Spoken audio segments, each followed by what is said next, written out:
Hello दोस्तों, आज हम जानेंगे अल्कोहल के साथ कौन कौन सी दवाइयाँ नहीं देनी चाहिए। यहाँ पर मेट्रोनिडाज़ोल जो कि डायरिया के केस में यूज़ होती है, और ग्रीसोफुल्विन जो कि एक एंटीफंगल मेडिसिन है, और सीफोपिराज़ोन जो कि एक एंटीबायोटिक मेडिसिन है। इन मेडिसिन को एल्कोहलिक पर्सन को नहीं देना चाहिए। क्यों नहीं देना चाहिए, इसको समझते हैं। क्योंकि ये मेडिसिन डाइसल्फिरम लाइक रिएक्शन देती हैं। अब डाइसल्फिरम रिएक्शन क्या होती है, इसको हम समझते हैं डाइसल्फिरम मैकेनिज्म ऑफ एक्शन से। तो डाइसल्फिरम टेबलेट का यूज़ कहाँ पर किया जाता है? इस मेडिसिन का यूज़ शराब को छुटाने में किया जाता है। तो जैसे कि हम जानते हैं, एल्कोहल में होता है इथेनॉल। इथेनॉल कन्वर्ट होता है एसीटल्डिहाइड में, और एसीटल्डिहाइड फिर कन्वर्ट हो जाता है एसीटेट में। तो यहाँ पर इथेनॉल से एसीटल्डिहाइड में कन्वर्ट होने के लिए एक एंजाइम की रिक्वायरमेंट होती है, जिसको हम एल्कोहल डिहाइड्रोजिनेज के नाम से जानते हैं। और वैसे ही एसीटल्डिहाइड को एसीटेट में कन्वर्ट करने के लिए एल्डिहाइड डिहाइड्रोजिनेज एंजाइम की रिक्वायरमेंट होती है। तो यहाँ पर डाइसल्फिरम क्या करता है, ये एल्डिहाइड डिहाइड्रोजिनेज को इनहिबिट कर देता है, मतलब कि रोक देता है। अब ये जो रिएक्शन है वो एसीटल्डिहाइड से एसीटेट में कन्वर्ट नहीं हो पाती है। यहाँ पर ब्लड में एसीटल्डिहाइड की कंसेंट्रेशन बढ़ जाती है, जिससे एल्कोहलिक पेशेंट को nausea, vomiting, palpitation, blur vision, dyspnoea ये सिम्टम्स अपीयर होते हैं। नेक्स्ट बात कर लेते हैं वारफेरिन टेबलेट के बारे में। तो वारफेरिन एक एंटीकोगुलेंट, मतलब कि ब्लड को पतला करने या ब्लड को क्लॉट होने से बचाने में इसका यूज़ किया जाता है। तो अगर देखिए एल्कोहल और इसको साथ में ले लिया जाए, तो जो एंजाइम्स वारफेरिन को मेटाबोलाइज कर रहे थे वो एल्कोहल को मेटाबोलाइज करते हैं, जिससे वारफेरिन का लेवल ब्लड में बढ़ जाएगा। तो वारफेरिन का अगर ब्लड में लेवल बढ़ जाता है तो इससे इंटरनल ब्लीडिंग के चांस बढ़ जाते हैं। तो इसी के कारण एल्कोहलिक पेशेंट को वारफेरिन नहीं देना चाहिए। अगर कोई ऐसा पेशेंट है जिसको डायबिटीज़ भी है और वो एल्कोहल भी कंज्यूम करता है, तो सल्फोनिल यूरिया क्लास की मेडिसिन को अवॉइड करना होता है। सल्फोनिल यूरिया क्लास की मेडिसिन क्या करती हैं, ये ब्लड में शुगर लेवल को नॉर्मल करती हैं, मतलब कि शुगर लेवल को कंट्रोल करती हैं। जैसे कि क्लोरप्रोपेमाइड, ग्लिम्पिप्राइड, ग्लिपिजाइड, ग्लाइब्यूराइड, टोलाजेमाइड, टोलब्यूटामाइड। तो अगर देखिए इन मेडिसिन को डायबिटीज़ प्लस एल्कोहलिक पेशेंट को दे दिया जाता है, तो यहाँ पर हाइपोग्लाइसीमिया, मतलब कि ब्लड में शुगर का लेवल कम हो जाता है।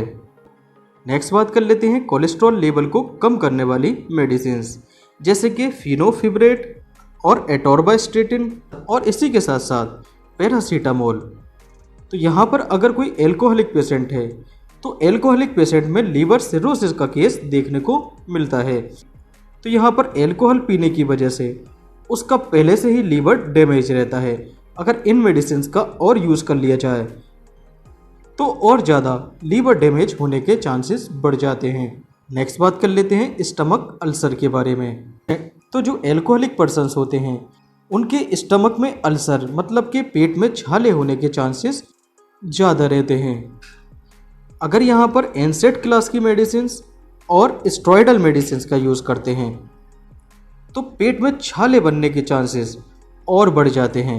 तो ऐसी मेडिसिन जिनके अंत में देखिए सॉन टर्म आ जाता है, तो वो स्टेरॉयडल नेचर की मेडिसिन होती हैं। तो यहाँ पर एल्कोहलिक पेशेंट में इन मेडिसिन को अवॉइड किया जाता है। एल्कोहल लेने से ब्लड वेसल्स, मतलब कि खून की नसें, ये डायलेट हो जाती हैं, मतलब कि चौड़ी हो जाती हैं, जिससे ब्लड प्रेशर लो हो जाता है, जैसे कि यहाँ पर हम देख पा रहे हैं। अगर यहाँ पर ऐसी मेडिसिन ले ली जाती हैं जो ब्लड प्रेशर को लो कर देती हैं, तो ऐसे पेशेंट में ये अपना हानिकारक इफेक्ट दिखाती हैं। तो एल्कोहलिक पेशेंट को ब्लड प्रेशर लो करने वाली मेडिसिन नहीं लेनी होती हैं। तो यहाँ पर एल्कोहल कंज्यूम करने के बाद ब्लड प्रेशर लोअरिंग मेडिसिन जो होती हैं वो नहीं लेनी होती हैं। तो जैसे कि आइसोसोर्बाइड मोनोनाइट्रेट और ग्लिसरील ट्राइनाइट्रेट और एंटी हाइपरटेंसिव क्लास की ड्रग्स। तो ऐसी मेडिसिन जिनके अंत में प्रिल शब्द आता है वो एसी इनहिबिटर क्लास की मेडिसिन होती हैं। और ऐसी मेडिसिन जिनके अंत में सार्टन शब्द आता है वो ARBS क्लास की मेडिसिन होती हैं। और ऐसी मेडिसिन जिनके अंत में ओसिन शब्द आता है वो अल्फा ब्लॉकर होती हैं। और ऐसी मेडिसिन जिनके अंत में लॉल शब्द आता है वो बीटा ब्लॉकर क्लास की मेडिसिन होती हैं। और वो मेडिसिन जिनके अंत में डाइपाइन शब्द आता है वो कैल्शियम चैनल ब्लॉकर मेडिसिन होती हैं। और ऐसी मेडिसिन जिनके अंत में आइट शब्द आता है वो डायूरेटिक्स क्लास की मेडिसिन होती हैं।